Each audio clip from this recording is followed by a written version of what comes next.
Starting, let me confirm whether am I audible and whether my screen is visible. I think let me share first.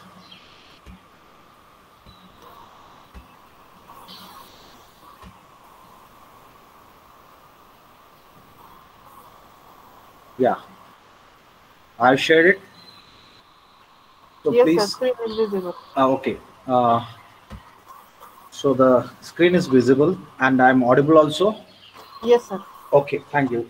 Uh, Thank you for confirmation that I'm audible and the screen is visible.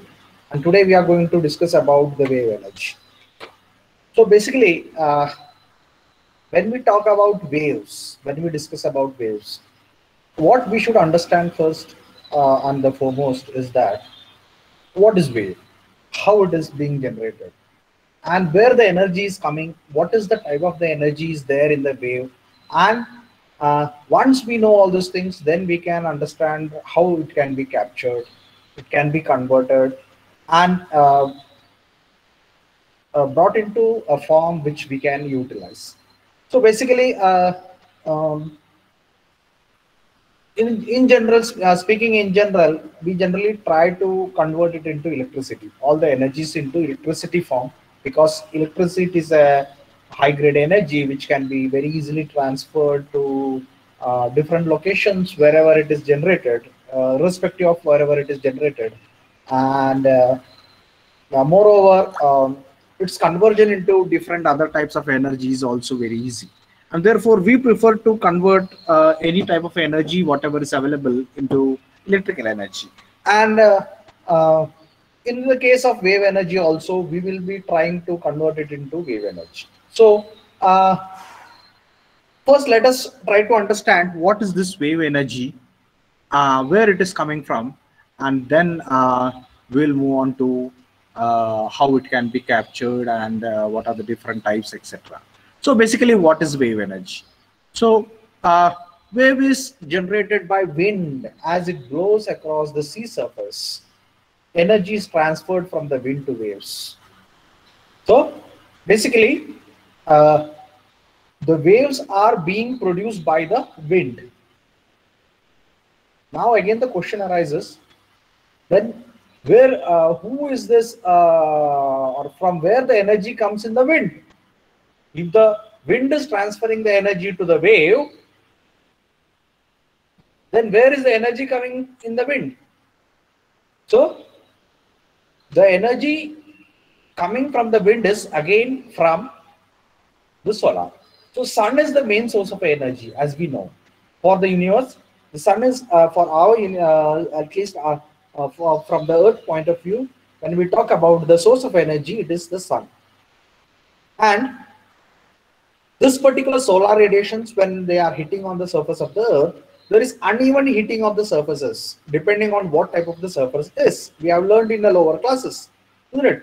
That is, on the sea or in the oceans, the water gets heated very slowly compared to land.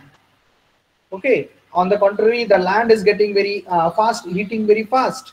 So what happens to the air on the land? On the land, the air starts moving up. So when the air on the land starts moving up, air on the ocean starts moving towards land. So this uneven heating of the surface of the earth is the reason why winds are being produced. And depending on the how much is the unevenness, that is unbalance in it, that is more the difference in the temperature of the land and the air, more will be the velocity of the wind. So there are various reasons for the production of the winds. Different types of winds are there. Okay, so we have gusts, we have storms, and so many things are there. So depending on whatever is happening or the pressure difference, whatever is being created due to the temperature variations in the atmosphere of the Earth, the winds are being produced. And as the wind moves along the surface of the water, the kinetic energy in the available in the air is being transferred to the water. Okay, and the water gains the energy, air loses the energy. So energy is lost by the air and it is gained by the water. So as the water gains the energy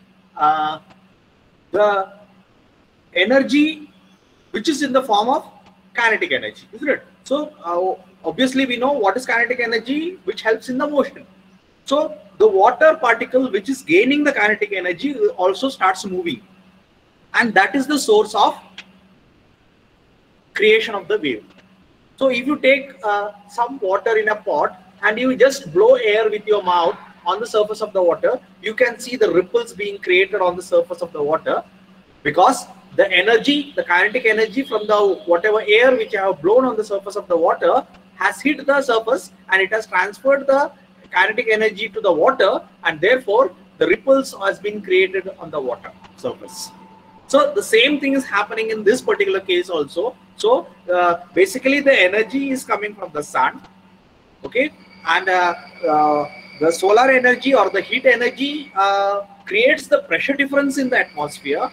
The pressure difference leads to the formation of the winds, and the wind as it blows transfers the kinetic energy to the water, and water which gains the kinetic energy starts moving in the form of waves. So that is how the wave is. And remember here, wave is not same as tide. म्हणजे आपण wave म्हणजे आपल्याला लाटा, समुद्रातल्या लाटाला आपण wave म्हणतोय, आणि Tide म्हणजे काय, भरती आणि Awati. So the tide is different from the waves. So that you have to remember. The tides are being created by the gravitational force, while the waves are being created by the transfer of the kinetic energy from the air to the water surface molecules. Okay, so wave energy is sometimes confused with the tidal energy. Okay, so that is why this particular line has been put over here. So wave travels vast across the distance at a great speed. So this particular energy which is gained by the waves or water results in the motion of the water, and that forms the wave, and this wave travels across the surface of the water till the energy is being dissipated. Okay, so that is very important. The longer the longer and stronger the wind, that is more time the wind is going to happen, and with more energy or with more velocity the wind is being blowing, higher will be the waves created. म्हणून बघा आपल्याला ज्या वेळेला वादळ वगैरे येतं, वादळ म्हणजे काय, जनरली वारा असतो, तर वादळाचं जे वेग जास्त असेल बघा, आपल्याला सांगते की एवढ्या माइल्स नॉटिकल माइल्स किंवा एवढ्या वेगानं वारा वाहतोय, आणि मग त्याच वेळेला आपल्याला समुद्र किनाऱ्याला धोक्याचा इशारा दिलाय, मच्छीमारांना सांगितलंय की मच्छीमारी करू नका वगैरे बातम्या आपल्याला वाचतो. का? कारण जसं वाऱ्याचं वेग वाढतो, so as the velocity of the wind is going to increase, the energy gained by the water also increases, and that results in the higher waves or more energy waves, higher energy waves. Okay, so longer and stronger the wind is, the more time the wind is going to happen, and the stronger the wind is, that is the higher the velocity of the wind is, the sea surface, the higher and the longer and the faster will be the waves produced. Okay, so that we have to remember. Now moving to why what are the advantages of this waves. So basically we can say that they are renewable. आता renewable आपण कधी म्हणतो, एखादी गोष्ट वापरून परत आपल्याला ती परत आपल्याला मिळणार असेल तर त्याला आपण रिन्युएबल, किंवा परत आपल्याला ती कन्वर्ट करता येत असेल तर आपल्याला त्याला आपण रिन्युएबल म्हणतो. म्हणजे एकदा वापरलंय आणि ती संपलं तर त्याला आपण रिन्युएबल म्हणत नाही, बरोबर. तर विंड असं आहे की आपल्याला एकदा विंड मधली एनर्जी काढून घेतली का विंड संपतंय का?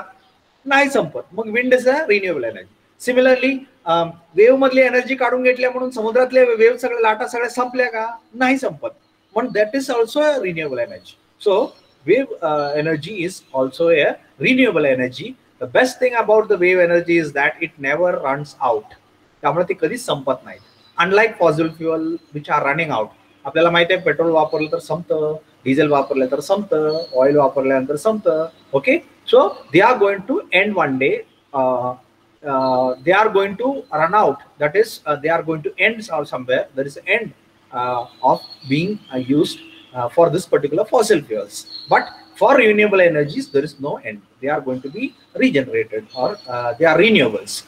The waves flow back and forth the shore, but they always return. बरोबर, ते परत परत आपल्याला मिळतच राहतो. एन्व्हायरमेंट फ्रेंडली, बरोबर आहे की नाही? There is no pollution when the waves are being created, correct? So unlike fossil fuels, creating power from the waves has no harmful byproducts such as gas, waste or pollution. कुठले pollution किंवा waste किंवा gas असं काही तयार होत नाही. So that is another advantage of wave energy. The energy is free of cost. आपल्याला त्याच्यासाठी काही वेगळा पैसा द्यावा लागत नाही. बरोबर, आपल्याला फ्युएल घ्यायसाठी पैसे द्यावे लागतात, परंतु वेव एनर्जीसाठी आपल्याला पैसे द्यावं लागत नाही, because it is freely available in the nature, and no waste is being produced. त्यामुळे काही आणि वेस्ट सुद्धा काही नाहीये. आपल्याला फ्युएल जाळलं तर, लाकडं जाळली तर राख तयार झाली, गाडीमध्ये पेट्रोल बर्न केलं तर आपल्याला स्मोक तयार झाला. असे वेगवेगळे पोल्युटंट असतात. इथं तसलं काही प्रकार नसल्यामुळं that is a pollution free. No expensive to operate and maintain. Operation किंवा मेंटेनन्ससाठी पण फार एक्सपेन्सिव्ह नाहीये. कॅपिटल कॉस्ट मात्र जास्त आहेत, परंतु ऑपरेशनसाठी आपल्याला मेंटेनन्ससाठी जास्त पैसा लागत नाही. Can produce a great deal of energy. भरपूर एनर्जी पण आपण तयार करू शकतो. आता डिसएडव्हान्टेज काय? Suitable for certain location. काय लोकेशनसाठी आपण ते वापरू शकतो? सगळीकडे वेव एनर्जी तयार होईल का? नाही. कुठे तयार होईल? ठराविक ठिकाणीच तयार होणार आहे. तर अशा लोकेशन मध्ये जिथं आपल्याला भरपूर मोठ्या लाटा मिळतात, एनर्जी भरपूर मोठ्या लाटाची एनर्जी आपल्याकडे अवेलेबल आहे, अशाच ठिकाणी आपल्याला वेव एनर्जी फिजिबल आहे. नाहीतर छोट्या छोट्या लाटा तयार होतात म्हणजे आपल्याला त्यात एनर्जी काढता येते का? नाही, आपल्याला एनर्जी पण कमी मिळणार. So it becomes non feasible. Okay, it should be commercially feasible also. From the engineering point of view, when we think of it, we can convert that energy. आपल्याला ते एनर्जी कन्वर्जन करू शकत नाही अशातला भाग नाही, but it will not be commercially feasible. Only power plants and towns near the ocean will be benefited directly. मग आपल्याला एखादं मोठं टाउन आहे किंवा एखादी मोठी सिटी आहे जी समुद्रकिनारी आहे, तर त्या सिटीसाठी आपल्याला ती वापरू शकतो. अन्यथा मग अवघड आहे. नाहीतर मग आपल्याला ती कन्वर्ट करायला पाहिजे आणि परत परत ते ट्रान्सपोर्ट करायला पाहिजे. आणि मग इलेक्ट्रिसिटी ट्रान्सपोर्टेशन म्हणजे परत आणखी डिस्ट्रीब्युशन लॉसेस वगैरे भरपूर लॉसेस येतात परत. बरोबर, तर all this things has to be taken into consideration. मग त्याची आपल्याला ती महाग पडतं. म्हणजे समजा इलेक्ट्रिसिटी आपण हिमालयामध्ये तयार केली आणि वापरतो महाराष्ट्रामध्ये, असं जर कंडिशन असेल तर ते आपल्याला ते परवडत नाहीये. कारण तिथनं इथंपर्यंत वहन करून आणायचं तर त्याचा खर्च वेगळा येतो, कारण मध्येच लॉसेस होतात, इन्फ्रास्ट्रक्चर लागतो कॅरी करायला, ओके, ट्रान्सपोर्टेशन करायला. So that also is a transportation. म्हणजे काय, आपण ट्रक मध्ये भरून आणत नाही, परंतु जी काही ट्रान्समिशन लाईन्स असतात त्यातून ट्रान्समिट होतं, परंतु त्याला त्यासाठी आपल्याला इन्फ्रास्ट्रक्चर डेव्हलप करावं लागतं. Effect of marine ecosystem as a clean energy, there is no hazards. कुठल्याही मरीन लाईफ वरती कुठलाही परिणाम, म्हणजे समुद्री जीवनावरती कुठलाही परिणाम आपल्याला इथं होत नाहीये. तर डिसएडव्हान्टेजेस काय? Depends on the waves. आपल्याला वेव्स वरती डिपेंड आहे की किती एनर्जी मिळते. ज्या वेळेला मोठ्या वेव्स होतात त्यावेळेला भरपूर एनर्जी मिळते. ज्या वेळेला छोट्या वेव्स असतील, म्हणजे थोडक्यात काय, वारा थांबला, वारा जर वाहत नसेल तर वेव्स छोट्या, एकदम छोट्या छोट्या असतील, त्यावेळेला आपल्याला एनर्जी मिळणार नाही. आणि परंतु वारा जर जास्त असेल त्या दिवशी आपल्याला भरपूर एनर्जी मिळेल. Okay, so depending on what is the amount of or intensity of the wave what we are going to have, the amount of energy what we are going to get in form of wave energy is going to be changed. So it is not constant, it is variable one. Needs a suitable site. एक particular site पाहिजे आपल्याला जिथं आपण हे करू शकतो. कुठं पण आपण वेव्स आहेत म्हणजे आपण तिथं ते एस्टॅब्लिश करू शकू असं नाहीये. बरोबर, it has to become feasible. Must be able to withstand very rough weather. कारण समुद्र किनारा असल्यामुळं वातावरण कधी कधी खूप उग्र स्वरूपात असतं. त्यावेळेला ते त्या उग्र स्वरूपाच्या वातावरण सुद्धा विथस्टँड करायची त्याची कॅपॅसिटी असली पाहिजे. बरोबर, तर तिथे एक थोडस कंपॅरिझन दिले. Okay, wave energy is 30, here the solar energy 300 watts per meter square, while wind energy is 800 watts per meter square. म्हणजे विंड एनर्जी आणि सोलार एनर्जीच्या कंपॅरिझन मध्ये वेव्ह एनर्जी ही खूप अत्यल्प प्रमाणात आपल्याला तयार होऊ शकते, कारण एनर्जी डेन्सिटी याची खूप थोडी आहे. सो म्हणजे तसं आपण रिन्युएबल एनर्जी मध्येच आपण वेगळ्या वेगळ्या लिस्ट केली तर विंड एनर्जी सगळ्यात जास्त आहे, त्यानंतर सोलार एनर्जी येते आणि त्यानंतर विंड एनर्जी येते आपल्याला ह्याच्यामध्ये लिस्टमध्ये. आणि जर तुम्ही नकाशावर जर बघितलं की कुठं बाबा विंड एनर्जी जास्त तयार होते, तर तुम्हाला इथं दिसेल ही लाल डॉट दिसत आहेत, इथं एनर्जी जास्त आहे. आणि हे हिरवं ही आहे किंवा ही ब्लू किंवा हिरवं जी दिसतंय तिथं एनर्जी कमी आहे. तर कंपॅरेटिव्हली आपण भारतात बघितलं तर इथं सगळं ब्लूज दिसतंय बघा, इथं लाल दिसत नाहीये. लाल कुठे दिसतंय? ही आफ्रिकन कॉन्टिनेंट इथं, सॉरी इथं ही साऊथ अमेरिकन कॉन्टिनेंट इथं, पर इथं ही ऑस्ट्रेलिया न्यूझीलंड या टोकाला, किंवा इथं ऑन द नॉर्थ साइड म्हणजे नॉर्थ पोलच्या आणि साऊथ पोलच्या या रिजन मध्ये इथं विंड एनर्जी जास्त असते आणि त्यामुळं वेव्स पण तिथं मोठ्या मोठ्या असतात. बरोबर. तर इक्वेटर रिजन म्हणजे ही इक्वेटर रिजन आहे, ह्या इक्वेटर रिजन मध्ये कंपॅरेटिव्हली आपल्याला विंड एनर्जी तशी कमी असते, त्यामुळं आपल्याला वेव्स पण कंपॅरेटिव्हली लहान असतात. त्यामुळं पोटेन्शियल ऑफ वेव्ह एनर्जी आहे आपल्याकडे, भरपूर पोटेन्शियल आहे, कारण भरपूर ओशन सी कोस्ट आहे तिथं या रिजन मध्ये, परंतु the amount of energy which can be converted into waves is less comparatively in this region compared to the south pole and the north pole. So that is one point which need to be taken into consideration. आणि इथं बघा तुम्हाला दिले renewable energy मध्ये सगळ्यात जास्त mini micro hydro power, then biomass, आणि त्याच्यानंतर geothermal energy, solar energy, wind energy, आणि दॅट ओनली 6% or 8%. टोटल आपल्याला 8% येते. म्हणजे रिन्युएबल एनर्जी मध्ये सुद्धा जवळजवळ 50% ही mini micro hydro power stations मध्ये येतात. बरोबर. नंतर 44% म्हणजे जवळजवळ 40-45% बायोमास एनर्जी येते, आणि राहिलेल्या 10% मध्ये जवळजवळ हे बाकीच्या म्हणजे जिओथर्मल, सोलार, विंड या सगळ्या गोष्टी येतात. आणि यात सुद्धा आपण आता बघितलं विंड आणि सोलार च्या पुढे आहेत, कशाच्या? विंड एनर्जीच्या पुढे आहेत,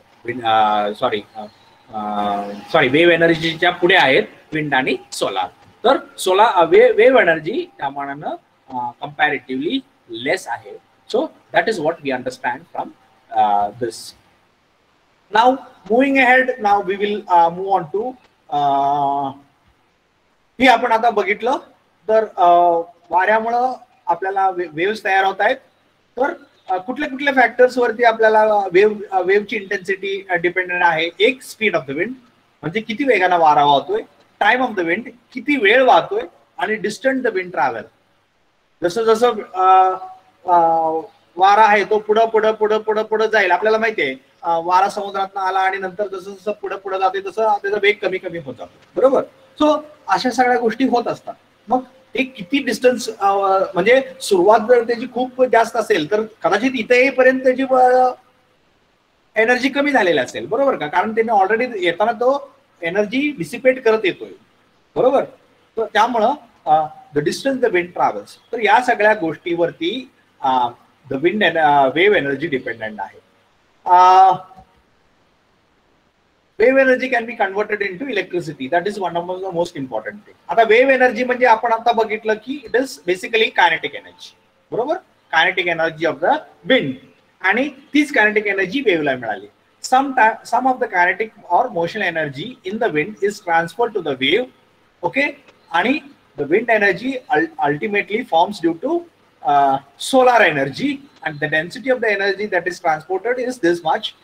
तर हे तर आपल्याला काय की हाऊ इट इज क्रिएटेड हे आपल्याला परत बघितलं. आता थोडीशी हिस्ट्री बघूया. Basically the first known patent, सगळ्यात पहिल्यांदा पेटंट फाईल झाला 1799 मध्ये in Paris by Girard and his son या व्यक्तीनं आणि त्याच्या मुलाने मिळून एक पेटंट फाईल केला सगळ्यात पहिल्यांदा विंड एनर्जी रिलेटेड. बरोबर. And early applications of wave power was a device constructed around 1910. आणि पहिला डिव्हाइस कन्स्ट्रक्ट झाला तो 1910 मध्ये कन्स्ट्रक्ट झाला. यांनी पेटंट मिळवलं म्हणजे ह्याचा काय म्हणते ते हे ह्याचं पेटंट मिळालं, म्हणजे ह्याची आयडिया आहे त्याच्यावरती पेटंट आला, त्यांना आयडिया डेमॉन्स्ट्रेट केली, परंतु ऍक्च्युअल डिव्हाइस कन्स्ट्रक्ट झाला ती 1910 मध्ये. From 1855 to 1973 there was already 340 patents. म्हणजे प्रत्येक जण आपापल्या पद्धतीनं डिव्हाइस तयार करत गेलं आणि जवळजवळ बघितलं तर इथं तुम्हाला 340 पेटंट भरले गेले वेगळ्या वेगळ्या wind energy related. The modern science pursued the wave energy was a pioneer. परंतु मॉडर्न विंड एनर्जी रिलेटेड जर पायनियर कोण असेल तर योशिओ उस्दा, म्हणजे ही जॅपनीज माणूस आहे. In 1940 he worked a lot on wind energy. बरोबर, या माणसाने खूप काम केलं. So he is considered as the pioneer for wind energy. A renewed interest in the wave energy was motivated by oil crisis in 1973. 1973 साली there was a severe shortage of oil, petroleum oil throughout the world. तिथं Arabian countries मध्ये काहीतरी युद्ध झालेलं आणि त्या युद्धामुळं oil बाहेर पुरवठा होऊ शकला नाही आणि त्याच्यामुळं ह्यूज प्राइस क्रंच झालेले, तुटवडा निर्माण झालेला. आणि that was the one of the triggers which triggered the research related to wave energy. त्यावेळेला लोक वेगवेगळ्या दुसरे ऑप्शन्स बघायला चालू करायला लागले. So 1973 is one of the most important year from the wave energy point of view. In 1980 the first generation prototype was tested in at sea. 1980 साली 1910 साली पहिलं तयार झालं, परंतु ऍक्च्युअल प्रोटोटाइप कन्स्ट्रक्ट करून टेस्ट झालं 1980 साली. In 2008 the first experimental wave farm was open in Portugal. पोर्चुगलमध्ये 2008 साली पहिलं विंड एनर्जी प्लांट एस्टॅब्लिश झालं, ज्याच्यामध्ये आपल्याला एनर्जी तयार करू शकतो. तर ह्या सगळ्या गोष्टी आपण बघितल्या. रिन्युएबल आहे, एन्व्हायरमेंटल फ्रेंडली आहे, नो एनर्जी कॉस्ट, बरोबर, प्रिडिक्टेबल, इझिली प्रिडिक्टेबल, रिलायबल. ह्या दोन गोष्टी थोड्याशा तुम्हाला बाकीच्या विंड एनर्जी रिन्युएबल एनर्जी मध्ये आपण आपल्याला ह्या दोन पॉइंट्स इथं बघायला मिळत नाही. रिलायबल आहे. रिलायबल म्हणजे काय की तुम्ही त्याच्यावर अवलंबून राहू शकता, बरोबर. म्हणजे यू कॅन प्रिडिक्ट इट. तुम्हाला अंदाज येतो की बाबा आता वारा किती वाहतो, त्या हिशोबानं किती वेव्स येतील, त्याच्यावरती तुम्ही अंदाज बांधू शकता की आज आपल्याला किती वेव्ह एनर्जी तयार होऊ शकते, बरोबर. It is predictable. डिसएडव्हान्टेज मध्ये लोकेशन आहे, इकोसिस्टम, मरीन इकोसिस्टमला काही as a clean energy, it is not depending on the waves, not suitable for site, peak performance in rough वेदर्स. या दोन गोष्टी आपण डिस्कस केल्या. ओके, नॉयसी. आता कुठले कुठले टेक्निक आहे तर एक आहे, मान्य आहे आपल्याला एनर्जी आहे वेव्ह मध्ये, परंतु ती कॅप्चर कसं करायची, हार्नेस कशी करायची, कन्वर्ट कशी करायची, त्यासाठी वेगवेगळे डिव्हाइसेस तयार करावे लागतात. मग त्यामुळं भरपूर जणांनी भरपूर प्रकारचे डिव्हाइसेस तयार केलेले आहेत. तर ते सुद्धा महत्वाचे आहेत की कुठले कुठले डिव्हाइसेस आहेत. मग डिव्हाइसेस बघायचं असेल तर आपल्याला कुठले कुठले त्यात प्रकार आहेत ते समजलं पाहिजे. तर ह्यात तुम्हाला या स्लाइड मध्ये काय दिसतंय की वेगवेगळ्या प्रकारचे wind systems, wind energy conversion systems, बरोबर. त्यात कुठल्या कुठल्या प्रकारचे आहेत. एक जनरल क्लासिफिकेशन आहे ऑफशोर डिव्हाइसेस, म्हणजे जे समुद्र किनाऱ्यापासून अंतरावर आतमध्ये, समुद्राच्या आतमध्ये आहे, त्याला ऑफशोर म्हणतात, ऑफशोर डिव्हाइसेस. तर ही इकडे जी आहे याला ऑफशोर डिव्हाइसेस म्हणायचं, बरोबर. नियर शोर, समुद्र किनाऱ्यापासून जवळ आहेत, बरोबर. आणि एम्बेडेड डिव्हाइसेस, समुद्राला एकदम किनाऱ्यावरती आहे, बरोबर. म्हणजे त्याचा काय भाग समुद्र किनाऱ्यावरती असतो आणि काय भाग थोडासा आतमध्ये पाण्यामध्ये असतो, असे. तर अशा 3 प्रकारचे सिस्टम्स आहेत, बरोबर. त्यात आणखी अजून एक प्रकार आहे submerged devices and floating devices, बरोबर. सबमर्ज्ड म्हणजे जी पाण्यात बुडलेले आहेत असे डिव्हाइसेस, आणि फ्लोटिंग म्हणजे जे वरती तरंगत आहेत असे डिव्हाइसेस. असे वेगवेगळे क्लासिफिकेशन्स आहेत कशामध्ये, विंड एनर्जी कन्व्हर्जन सिस्टम्स मध्ये, बरोबर. तर offshore devices, near shore devices, embedded devices, submerge devices, floating devices, असे वेगवेगळे प्रकार आहेतच, बरोबर. तर इथं ही ऑफशोर डिव्हाइसेस, ही नियर शोर डिव्हाइसेस आणि हे ऑफशोर डिव्हाइसेस, बरोबर. इथं ही सबमर्ज डिव्हाइसेस आणि ही फ्लोटिंग डिव्हाइसेस. तर या स्लाइड मध्ये तुम्ही वेगवेगळे प्रकार बघितले. आता एक जनरल वापरातलं एक क्लासिफिकेशन आहे जे depending on what is the method of energy harness. म्हणजे एनर्जी कन्व्हर्जन करण्यासाठी कुठली मेथड वापरले त्याच्यावरती अवलंबून आहे ही 3 प्रकार. ओके, तर यात इथं 3 प्रकारामध्ये काय आहे की कुठल्या मेथडनं आपण एनर्जी कॅप्चर करणार आहे त्याच्या बेसिसवरती ही 3 क्लासिफिकेशन दिलेले आहेत. तर ते क्लासिफिकेशनचे नावं काय आहेत? Wave profile device, oscillating water column device आणि वेव्ह कॅप्चरिंग डिव्हाइस. बरोबर. तर वेव्ह प्रोफाईल डिव्हाइस काय? They turn the oscillating height of the ocean surface into mechanical energy. बरोबर. ते पाणी वर खाली होत राहतं, ऑसिलेट होत राहतं, हलत राहतं आणि ही जी हलण्याची पाण्याची जी मोशन आहे त्या मोशनला ती कॅप्चर करते. कुठलं? Wave profile devices. बरोबर, वेव्ह प्रोफाईल डिव्हाइसेस. आणि oscillating water columns, they convert the energy of the waves into air pressure. इथं ऑसिलेटिंग वॉटर कॉलम काय करते? वेव्हच्या एनर्जीला एअरच्या प्रेशरच्या एनर्जी मध्ये कन्वर्ट करते आणि दॅट इज फर्दर युज्ड. बरोबर, त्याला आपण ऑसिलेटिंग वॉटर कॉलम डिव्हाइसेस म्हणतो. आपण हे नंतर बघणारच आहे की कशा कशा प्रकारचे असतात, या सगळ्या गोष्टी आपण परत बघणार आहे. Wave capturing device, they convert the energy of the wave into potential energy. Okay, म्हणजे वेव्हच्या एनर्जीचं पोटेन्शियल एनर्जी मध्ये कन्वर्ट करायचं आणि पोटेन्शियल एनर्जीचं कन्व्हर्जन म्हणजे वेव्हची एनर्जी कुठली आहे? Kinetic energy. त्याला पोटेन्शियल एनर्जी मध्ये कन्वर्ट करायचं आणि पोटेन्शियल एनर्जीचं परत आपण कन्व्हर्जन आपल्या पाहिजे त्या प्रकारामध्ये करून घ्यायचं. बघा, तर इथं काय झालं? इथं पहिल्यांदा इथं मेकॅनिकल एनर्जी मध्ये कन्वर्ट केलं, इथं काय केलं? प्रेशर एनर्जी मध्ये कन्वर्ट केलं आणि इथं पोटेन्शियल एनर्जी मध्ये कन्वर्ट केलं. बरोबर. तर अशा ही 3 प्रकार आहेत.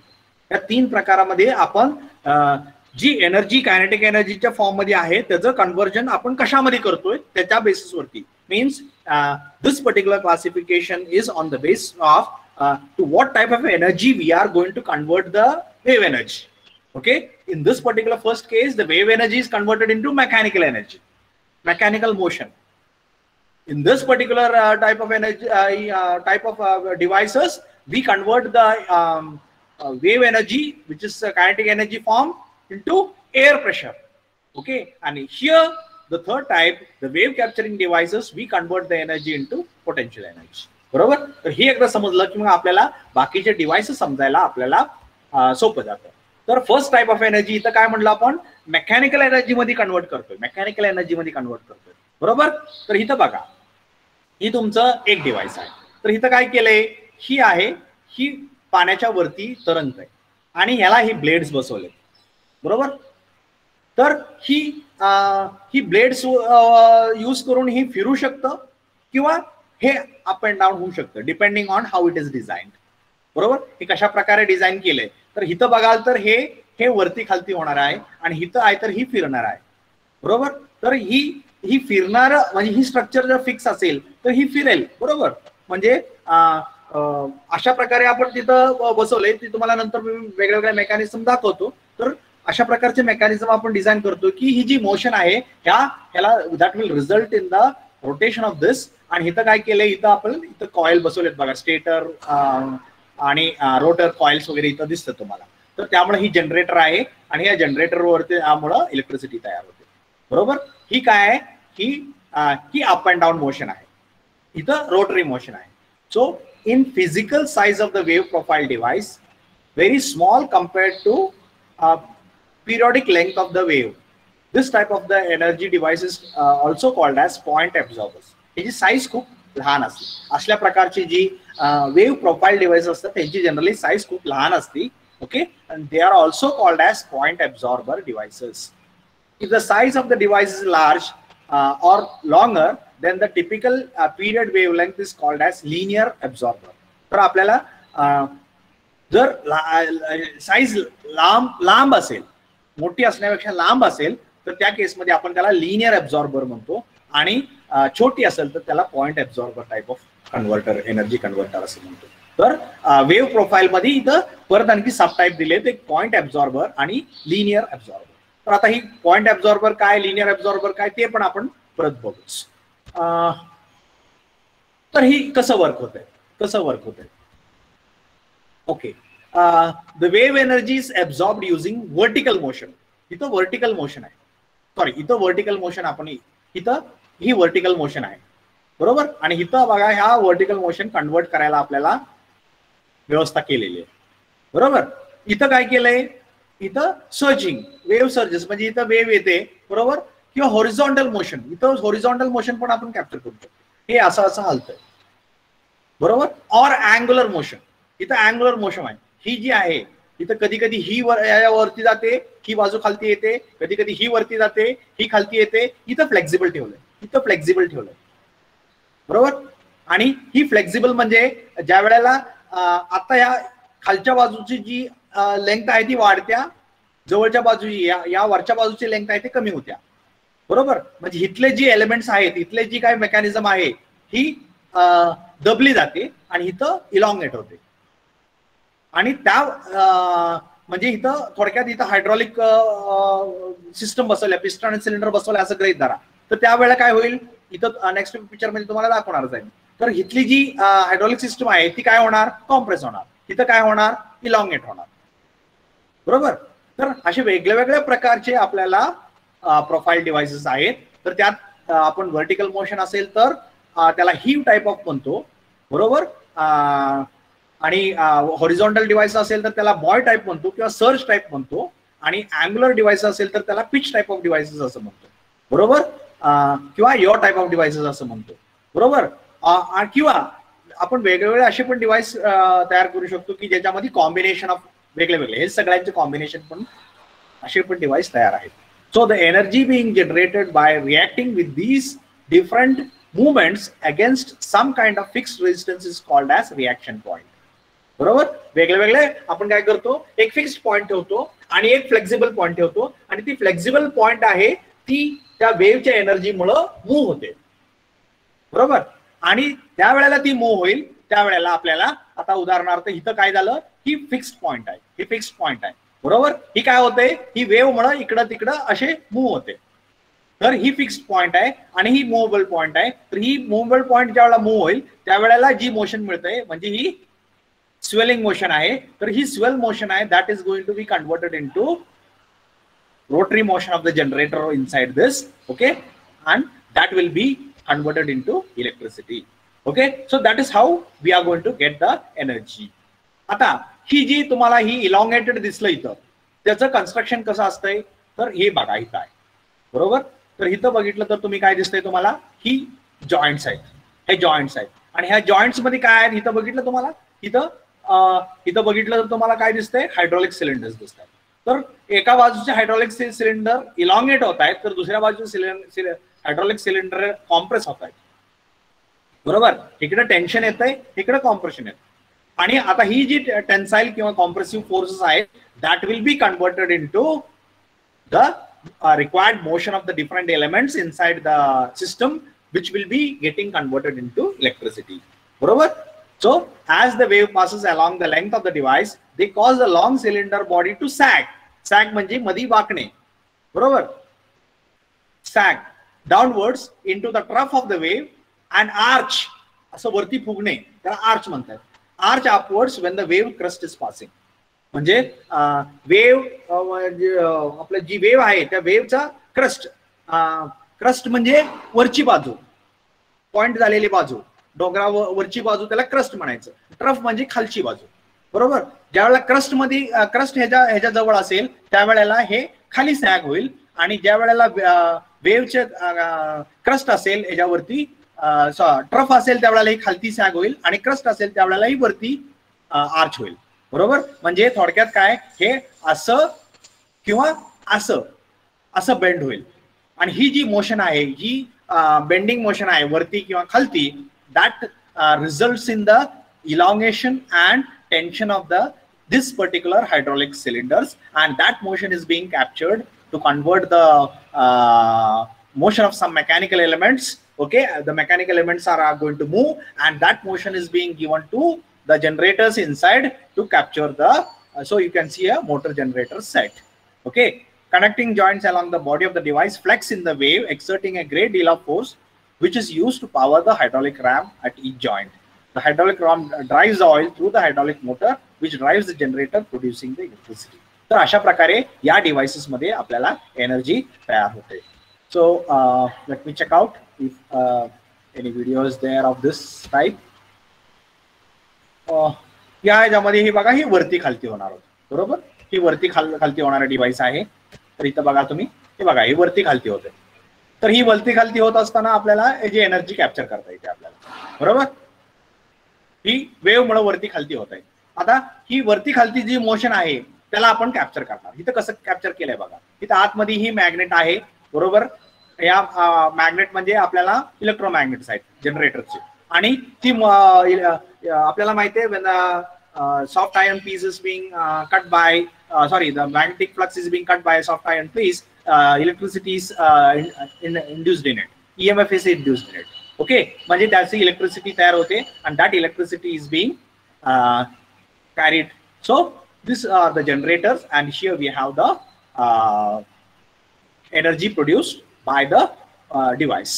Okay, तर ही झालं one of the device. एक मिनिट.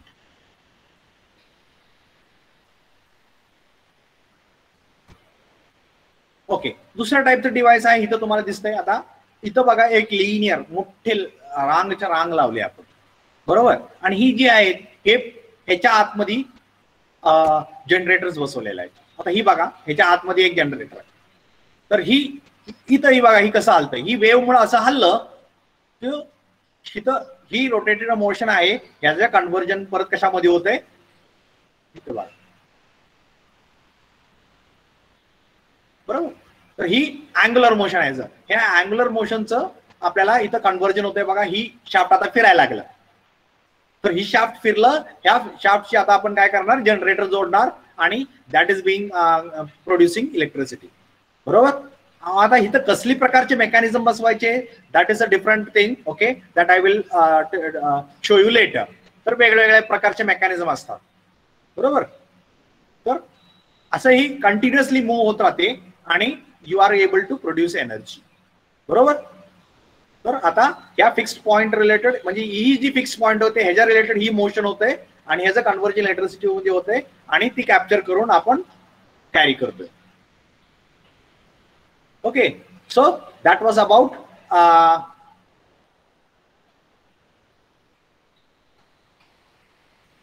ओके. ही जी डिव्हाइस आहे तर ही अशा प्रकारे वर्क होते. ऍक्च्युली ती आहे कुठल्या तरी व्हिडिओमध्ये, मी तुम्हाला दाखवेन.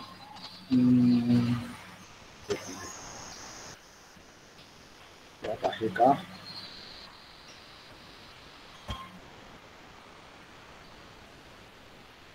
इथं सुद्धा कन्स्ट्रक्शनच दाखवले, व्हिडिओ नाही या. तर इथं बघा, इथं तुम्हाला क्लिअर दिसतंय बघा. इथं ही हायड्रॉलिक सिस्टम आहे, इथं हायड्रॉलिक सिस्टम आहे आणि या पॉइंटला ही वरती जाणार किंवा खालती जाणार, बरोबर. तर ही वरती खालती गेलं की ही सिलेंडर्स आहे ते दबले जाणार आणि ही एक्सटेंड होणार आणि त्याचं परत मोशन जी आहे ते इथं मेकॅनिझम वापरून आपण कन्वर्ट करून जनरेटरला आपण देणार. Okay, so that is how it works. So that is how this particular system works. Any doubt with respect to the wave attenuators? आपण मेकॅनिकल मोशन मध्ये कन्वर्ट करतोय ह्या टाइप मध्ये. Any doubt in this? Kinetic energy is converted into mechanical energy. That is some mechanical component is moving and that moving components drives the generator. समजलं? Any doubt in this? The first type. Anybody having any doubt? If no, we will move ahead.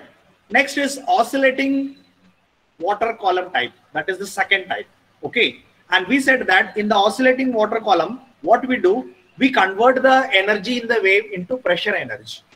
In the pressure energy. Okay, so let us see how what we are doing. Oscillating water column is a popular shoreline device normally positioned on shore. म्हणजे एकदम समुद्राच्या किनाऱ्याला. आता मगाशी दाखवलेली ती आपण समुद्राच्या आतमध्ये एकदम आतमध्ये बसू शकतो. त्याला कुठे बसवायचं याचं काही फारसं आपल्यालाही नाहीये. कुठे जिथं पाण्याचं मोशन आहे, जिथं वेव्स जास्त आहेत, कुठे पण आतमध्ये बाहेर कुठेही बसू शकतो. हे तसं नाहीये. हे व्यवस्था आहे ही आपल्याला एकदम समुद्र किनाऱ्यालाच बसवावं लागते, कारण इथं आपण किनारा वापरतो. ते consist of partially submerged hollow chamber fixed on the shore line, समुद्र किनाऱ्याला बसवलेला असतो. आता ही कशी वर्क होत आहे ते आपण बघूया.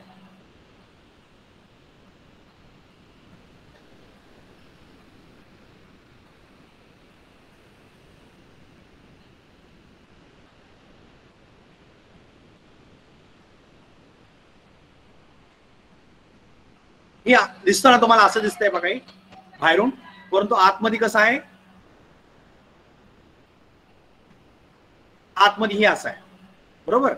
ही वर्ण तुम्हाला असं दिसत होतं, ही बाजू दिसत होती, पण आतमध्ये इथं गॅप आहे बघा.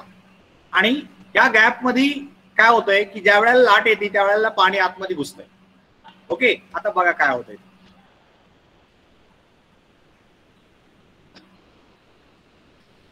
ज्या वेळेला लाट खालती येईल त्यावेळेला वारा इकडे येतोय, आणि ज्या वेळेला ही पाणी वरती जाईल त्यावेळेला वारा इथून वाहतोय. आणि इथं बघा टर्बाईन बसवलंय, इथं टर्बाईन बसवलं, वारा इकडून इकडून वाहतोय, दोन्हीकडे वाहतोय, एकदा आतमध्ये येतोय परत बाहेर जातोय, आतमध्ये येतोय परत बाहेर जातोय. So the pressure is being created in this particular column with the help of the waves. पाणी वरती आलं की वारा बाहेर झाला, परत पाणी खालती जाताना वारा परत माघारी चालला, आणि त्यावेळेला आतमधला टर्बाईन फिरतोय. आणि टर्बाईन अशा प्रकारे अरेंज केलेला असतो की दोन्हीकडे वारा जाताना ते टर्बाईन फिरतोयच, एकाच दिशेने फिरतो. आता ती मेकॅनिझम कशी असते ती मी तुम्हाला नंतर दाखवतो. So this is, in this particular type of wave energy device, the kinetic energy is being converted into pressure energy, that is air pressure energy, and that air pressure is used for rotating the turbines, and therefore the turbine produces electricity. So any doubt in this second device? Any doubt in the second device? Any doubt how it is working? Anybody having any doubt in this oscillating water column device? Okay, so how it is working, it is shown over here. ही पाणी ज्या वेळेला वरती जाईल त्यावेळेला इथले air जे आहे ही air बाहेर ढकललं जाणार, आणि लाट निघून गेली की त्यावेळेला पाणी माघारी चाललं की परत आतमध्ये हवा घुसणार. मग काय होतंय, ह्या ही जी जनरेटर बसवलेला आहे इथं, त्या जनरेटरला एकदा हवा इकडं वाहते, एकदा इकडं वाहते, आणि ती जी आहे म्हणजे इथं कधी ही माघारी जाताना इथं नेगेटिव्ह प्रेशर तयार होते, ही इकडे येताना इथं पॉझिटिव्ह प्रेशर तयार होते बरोबर. हा प्रेशर डिफरन्स मुळे काय होतं, इथं ज्या वेळेला प्रेशर जास्त होते त्यावेळेला एअर बाहेर जाते, इथं ज्या वेळेला वेव्ह खाली जाते त्यावेळेला इथं नेगेटिव्ह प्रेशर तयार होतोय, त्यामुळं एअर इकडे वाहते. आणि म्हणजेच काय, due to pressure difference air is moving in and out of this particular passage, and that particular motion of the air is being captured by the turbine blades over here, which is being converted into energy. So that is how this particular device works. Okay, so this particular device, which we call as oscillating water column device. Okay, so oscillating water column device compresses and decompresses the air, which makes the air to move in cycles. That is, first comes out, then goes out, then comes in, then goes out. Continuously in cycle it is going to happen. The air is channelized through the wind turbine generator to produce electricity. Now this produces the electricity. I hope everybody understood this second device. Any doubt in that, you can ask. So here Ocean, world's first 1 megawatt wave energy converter of green energy, Australia. You can see how it is constructed over here. Okay, and 5 kilowatt offshore OWC by Port Kembla in Australia. We have seen that in Australia we have much wave energy. Third type of the device is wave capturing device. बरोबर, पहिल्या device मध्ये आपण काय केलं, वेव्हची kinetic energy आहे त्याला mechanical energy मध्ये convert केलं, आणि मेकॅनिकल कुठलं तर मेकॅनिकल मोशन मध्ये कन्वर्ट केलं, आणि ती मेकॅनिकल मोशन आहे, मेकॅनिकल मुवमेंट आहे, that motion is being used for driving the generator, पहिल्या टाइप मध्ये. सेकंड टाइप मध्ये काय केलं, wave energy which is in the kinetic energy form is being converted into pressure energy. Okay, maybe high pressure और low pressure, and that is utilized for converting into electricity again. Okay, तर ह्या wave capturing डिव्हाइसचे अजून एक वेगळा प्रकार आहे. हा इथं बघितलं तुम्ही, हा फ्लोट आहे. तर इथं फ्लोट आहे. आता इथं ही जी एरिया आहे ही सिलेंडर आहे आणि इथे एक पिस्टन आहे. तर ही जर वरती मूव्ह झालं तर इथं जी एअर आहे ती कॉम्प्रेस होणार आणि ती कॉम्प्रेस झालेली एअर इकडे जाणार. इकडे गेले की इथं कॉम्प्रेसर मध्ये ती कलेक्ट होऊन पर टर्बाईनला जाणार आणि टर्बाईन मधून ती जनरेटरला जाणार. बरोबर, म्हणजे सॉरी टर्बाईन मध्ये ती फिरणार आणि that mechanical energy, that means the pressure energy is converted into mechanical energy in the turbine and the mechanical energy is being used for running the generator over here to produce the electricity. बरोबर, तर ही अशा प्रकारे work होते. काय होते, हे वरती खालती होते. बरोबर, तर इथं बघितलं तर काय, हे बघा, ही ज्या वेळेला ही मूव्ह होते त्यावेळेला इथली एअर कॉम्प्रेस झाली आणि कॉम्प्रेस झालेली एअर इकडे आपल्याला कशाला यूज केली, टर्बाईन रन करायला यूज केली. बरोबर, आणि ही टर्बाईन काय होते, टर्न होते. आता टर्बाईन रोटेट झाला की त्यात mechanical energy will be utilise for generator to produce electricity. तर हा सुद्धा एक प्रेशर एनर्जी कन्व्हर्जन डिव्हाइस आहे. म्हणजे मी तुम्हाला काय दाखवतो इथं की एकच डिझाईन नसतं, कन्सेप्ट आहेत पण डिझाईन एक नसतं. डिझाईन वेगळे वेगळे असू शकते. बरोबर, मागाशी जी दाखवलं तुम्हाला, एक चॅनलच्या आतमध्ये हवा घुसते आणि त्याचं एअर फ्लो होतंय, परंतु ते आणि ह्याचं डिझाईन आता दाखवलेलं डिझाईन वेगळं वेगळं आहे. बरोबर, आता दाखवलेलं ही डिव्हाइस आपल्याला कुठेही बसू शकतो, आतमध्ये पाण्यात पण बसू शकतो. परंतु अगोदर दाखवलेला डिव्हाइस हा आपल्याला समुद्र किनाऱ्यालाच बसायला पाहिजे. बरोबर, असं वेगळे वेगळे आपल्याला इथं इथं इथं पण तेच कन्सेप्ट वापरले. काय वापरले, kinetic energy is being converted into pressure energy. बरोबर, इथं कॉम्प्रेस होते आणि देन एअर इज बिंग, म्हणजे आता ही वरती आलं की हा वॉल ओपन होणार आणि बाहेरची एअर आतमध्ये येणार. परत ही कॉम्प्रेस झालं की ही वॉल बंद होणार आणि एअर कॉम्प्रेस होऊन इकडे जाणार. ही कॉम्प्रेस झालेली एअर ह्या टर्बाईनला फिरवणार, या टर्बाईन जनरेटरला फिरवणार. बरोबर, आणि इलेक्ट्रिसिटी तयार होणार. तर same principle but the working design is different. So that is why I have shown you initially itself there were 340 patents filed at that time only.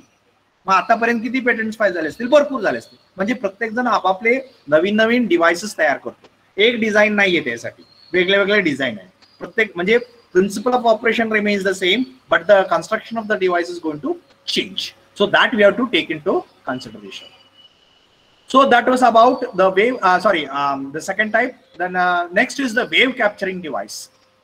Barabar, last type is a wave capturing device. A wave capture device also known as overtopping device.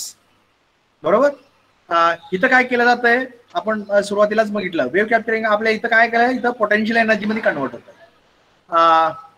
This is on the shore line or near to the shoreline, that captures the movement of the tides and the waves that convert into potential energy. इथं potential energy मध्ये convert होते. बरोबर, wave energy is converted into potential energy by lifting the water into higher levels. The wave capture device are more commonly overtopping devices, elevates the ocean. तर आता हे कसं work होतंय आपण बघूया.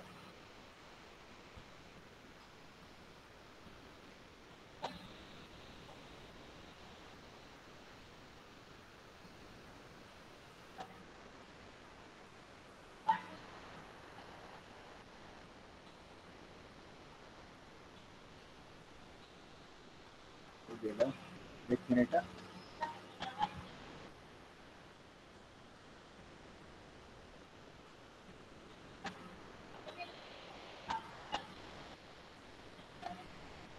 येस, ते असे आहे बघा वेव्ह कॅप्चरिंग डिव्हाइस. आता इथं काय होते बघा, मोठ्या लाटा आल्या की पाणी याच्या आतमध्ये साठवलं जातं. बरोबर, आता लाट निघून गेली की पाणी याच्यातलं खाली पाणी ड्रेन होणार. त्यावेळेला इथलं जी टर्बाईन आहे ती फिरणार आणि ही जी लेवल आहे ही ह्याच्यापेक्षा वरती आहे. ही लो हेड इथं दाखवले बघा आणि ही हाय हेड, म्हणजे ही लेवल ही ह्याच्यापेक्षा वरती आहे. म्हणजे that is where the potential energy. म्हणजे वेव्ह आली की वेव्ह अशी उचलत असते ना, पाणी उचलत असतं, ती उचलून पाणी यात टाकलं जाते आणि ही भरलं जाते आणि ही भरलेलं पाणी परत खाली ड्रेन होते due to potential energy. Okay, so the kinetic energy is converted into potential energy, and that potential energy is converted into here mechanical energy with the help of a turbine over here, and that turbine energy is being converted used for producing the electricity in this generator. Barabar?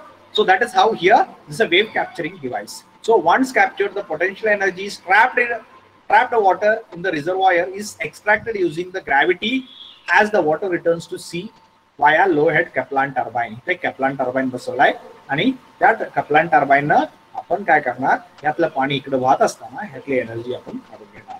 So that is how we have the third type of device which we call as wave capturing device.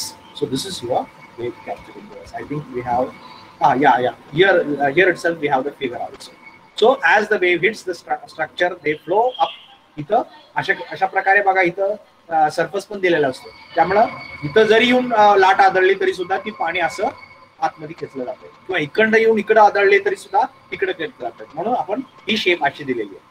बरोबर, wrap over the top and hence name over top. म्हणून ही topping होते म्हणताना ह्याला over topping होतं, म्हणजे वरती आलेलं असं फेकलं जाते म्हणून त्याला ओव्हर टॉपिंग डिव्हाइस असं पण नाव दिलेलं आहे. Once captured, the potential energy of the trapped water in the reservoir is extracted using the gravity as the water returns to the Kaplan turbine. Okay, so that is how your third type of device works. Okay, oscillating wave energy converter हा अजून एक प्रकार आहे.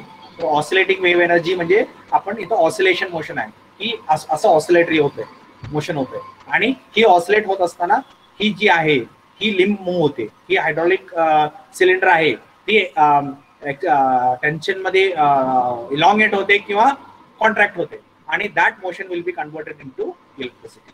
तर ते तसे सुद्धा वेगळे वेगळे आपल्याला डिव्हाइसेस आहेत. Okay, let me check out if I have that figure of that.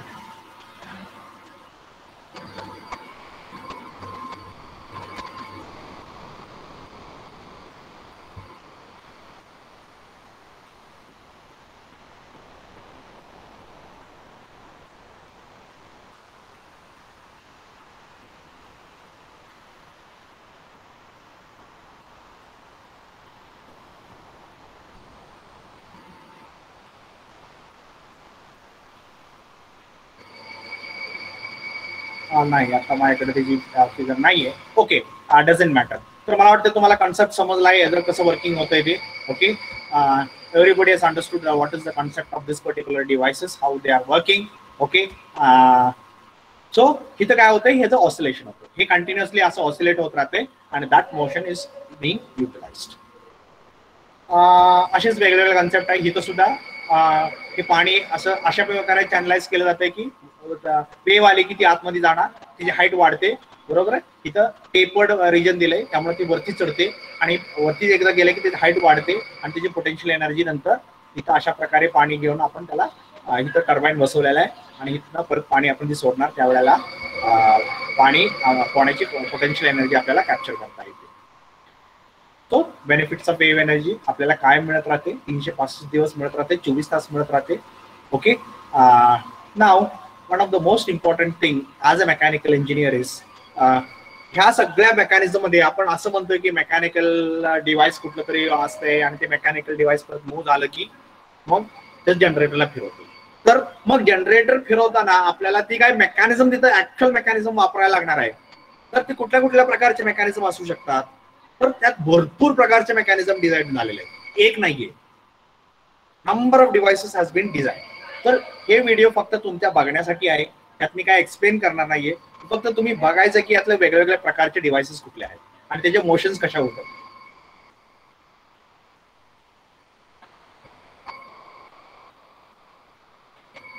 Double acting rack mechanisms, fixed devices, rack and wheel generator assembly असं त्याचं नाव आहे. तर बघा तुम्ही त्याचं दोन्हीकडे मूव्ह झालं तर सुद्धा त्याचं रोटेशन एकाच बाजूला होतंय.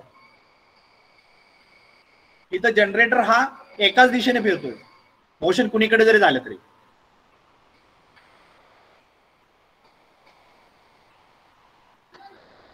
बघा इथलं हे जनरेटर आहे एकाच दिशेने फिरतोय.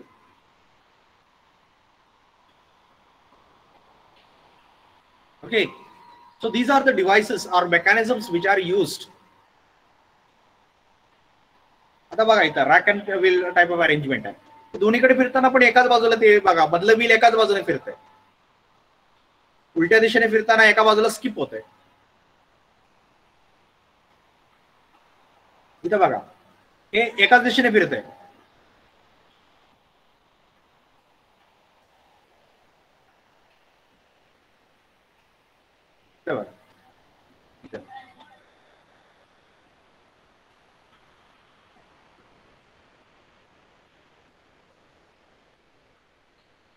इथं बघा हे एकाच दिशेने फिरतंय.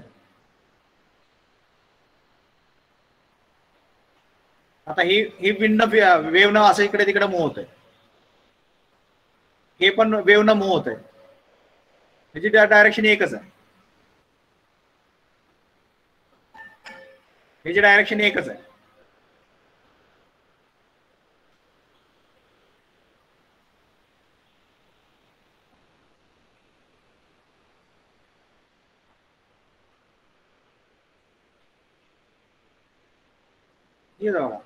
हे इकडं किंवा इकडं मूव्ह झालं तरी सुद्धा हे इकडंच फिरतं. इथं रॅक अँड पिनियन वापरलं. इथं बघा हे जी डायरेक्शन रोटेशन बघा एकाच डायरेक्शने फिरतं इकडं.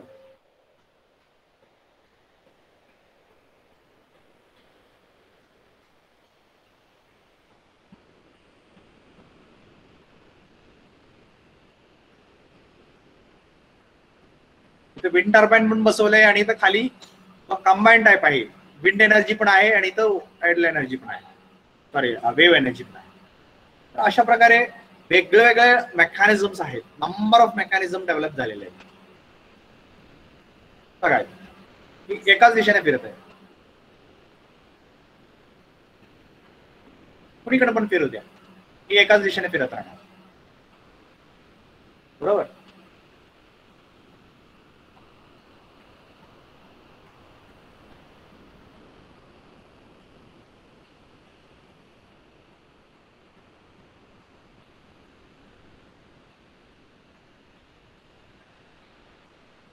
बघा ही फिरत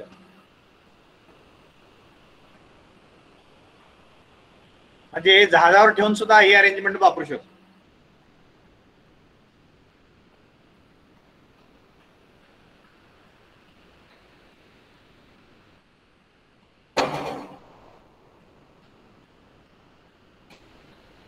नंबर ऑफ डिव्हाइसेस बसवले सिमिलर. इथे एक दाखवलं इथं भरपूर दाखवलं. असे ABCDE असे वेगवेगळ्या टाइपचे डिझाईन आहेत.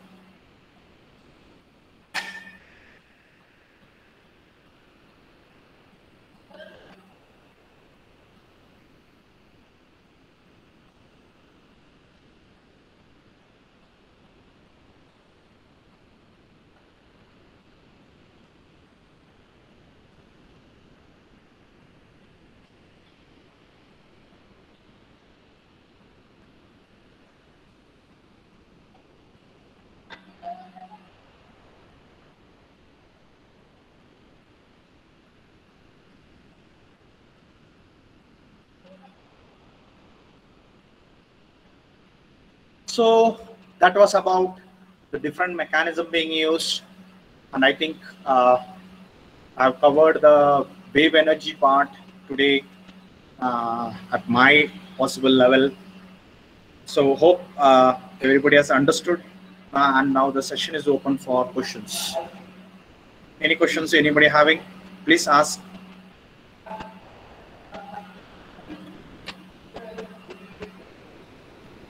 Anybody having any doubt, madam? कोणाला काही डाऊट आहेत का? Swapnil, Nikhil, Deepti. No doubt. Rohit. No doubt. Okay. Thanks, madam, for inviting me for the lecture. I hope I have done my work. Yes. Thanks, students, for their patient listening. Thanks, everybody. Okay. Bye. Thank you, sir. Okay. Bye.